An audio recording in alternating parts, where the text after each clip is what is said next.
The Holy Grail. Landing those epic work-for-hire jobs. For almost 11 years now, I've been trying to figure out how to land work-for-hire jobs in the game industry.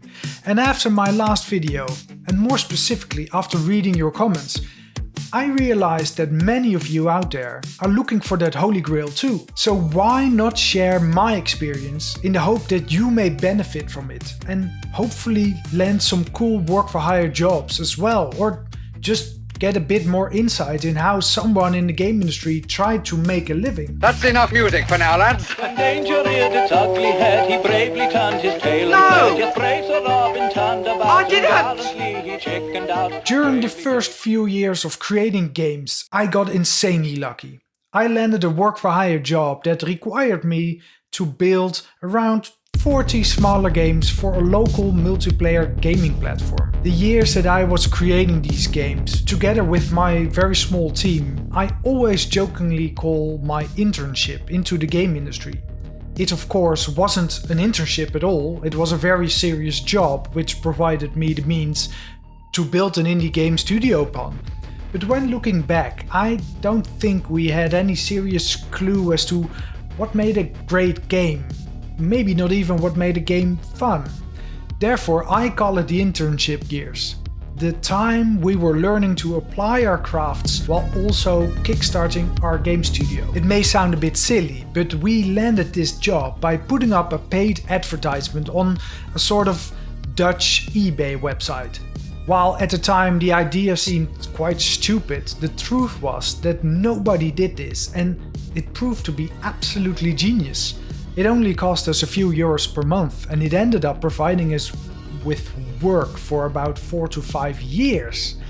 This was one of our first business secrets, and we only told it to people that we really liked, being scared that if too many people knew about it, everybody would start doing it and we'd lose our biggest avenue of work. The games we created in that time were very simple, many of them one-on-one copies of existing board or card games, but as the time progressed and our portfolio in the created games we made grew, we were allowed more artistic freedom and we got more confidence in our development skills. Apart from developing these games, me and my business partner also had to look for work-for-hire jobs in other ways.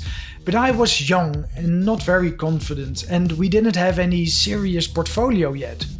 Most of the conversations we had led to absolutely nothing, which made us feel like we had wasted all of our time. Talking, pitching, talking some more, going to events, having to meet new people often made me very nervous, and I absolutely hated doing it at first. It took me many years to find out I have a certain style and preference in how I best operate. And over these years, my business partners and I slowly shifted in our roles within the company. And increasingly more often, I ended up trying to land the jobs on my own. I realized that I was actually quite good at meeting new people and pitching my skills, at least if I was doing it by myself. If I walk totally unprepared into the offices of whatever cool company to tell them more about myself, show my portfolio and my company's past experience, to try to land a job or just to make a new connection, I feel most at ease. I know what I can do, I know what I've done in the past, and I can swiftly react to their questions, exposing my experience to best match their requests. The less I prepare in advance, the better it seems to work as well. And for me, nothing is as confidence inspiring as convincing a group of professionals at their home turf that I and my company are more than qualified to create a product for them. Additionally, as a game studio, we accumulated more and more technical experience, and this knowledge often isn't just applicable to games, so why limit your outreach to just games? Why not also build mobile apps or other types of software if you can manage it? Realizing these opportunities was great. It also allowed us to cast a wider net and think a bit bigger. So now that we met more people, we could also take on a few small-time jobs, which are often not worth the trouble, but because we could often combine them, they would still be profitable. These smaller jobs were often much easier to land and could still have the potential to become a bigger job over time. Please note that most business leads still ended up without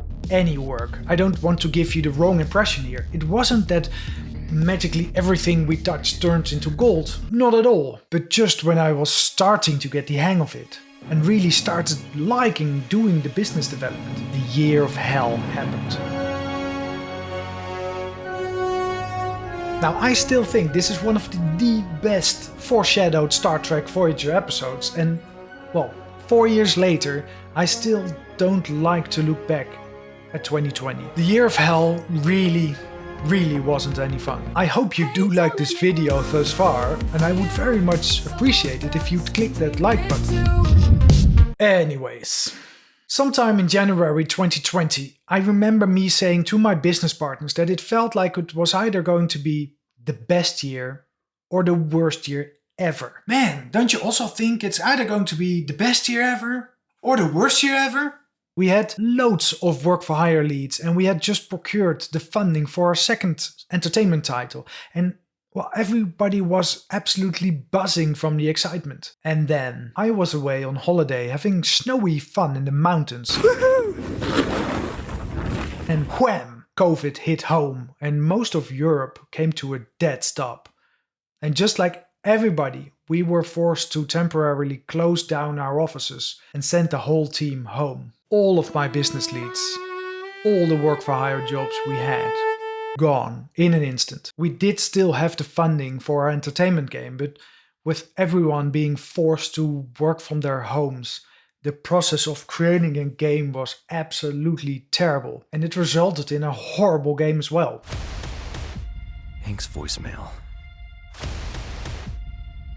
He sounded urgent. Back then, working from home, either part-time or full-time, was still very unusual, and the network load of everyone having online meetings proved to be way too much for software like Discord and also for the Dutch network providers. Some people even had to sit around the dinner table with their whole family doing online meetings as they didn't have any spare room for an office. Needless to say, I didn't get any new business leads that year. I still tried to reach out to many of my contacts, but some of them didn't even pick up the phone anymore.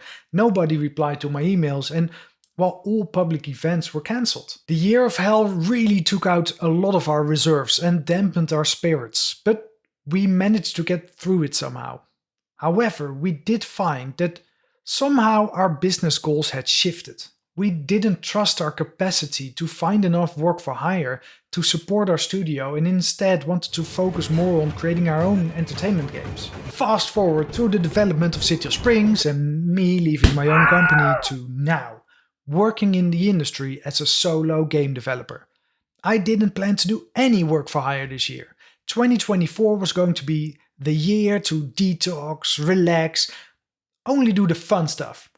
But before I knew it, I was creating a serious game for VR for a client, followed by another VR job, then a video editing job, followed by helping out yet another asset store developer, and later helping out another company with their game, and well, lastly, another VR jobs. These jobs just found me. Well, I wasn't even actively looking for work. I'm guessing that at some point your business network in the industry becomes so extensive that people will be able to find you when they have need of your services.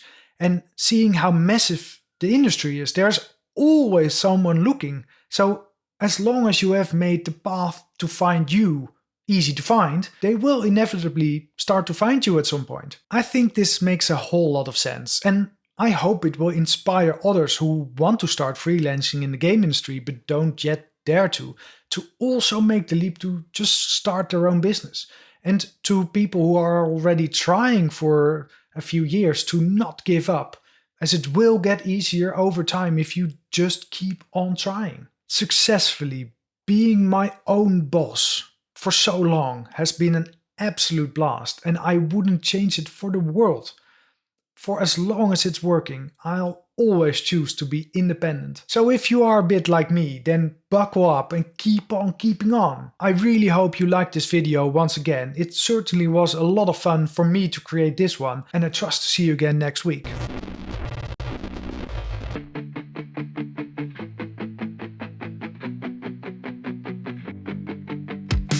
naked dev barges through the boardroom door, ready to break rules and settle the score.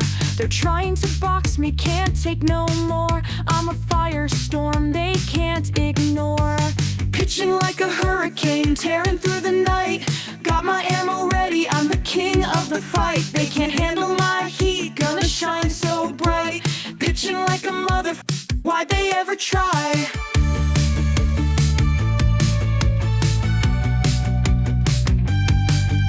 Flash my credentials, watch the doubters freeze. Lay down the facts, bring them to their knees. I'm a vision in charge, doing as I please. Caught in my whirlwind, swept off their feet.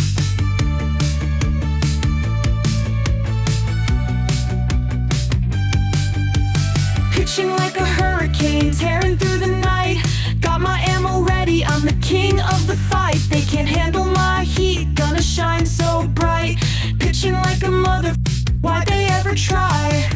In the chaos, watch me rise above. A force of nature they can't shove. Play by my rules or you'll get the shove. I'm the juggernaut you'll learn to love.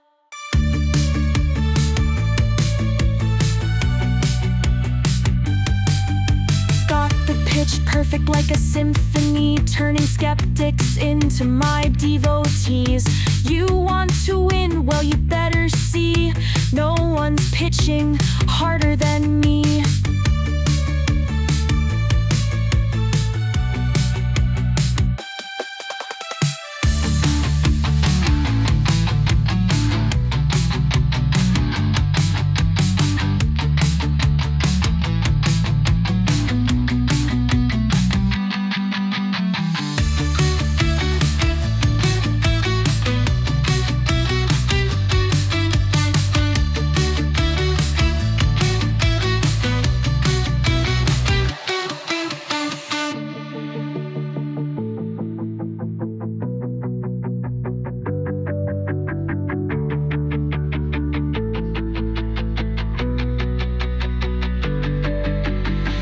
Pitch perfect like a symphony, turning skeptics into my devotees. You want to win? Well, you better see. No one's pitching harder than me.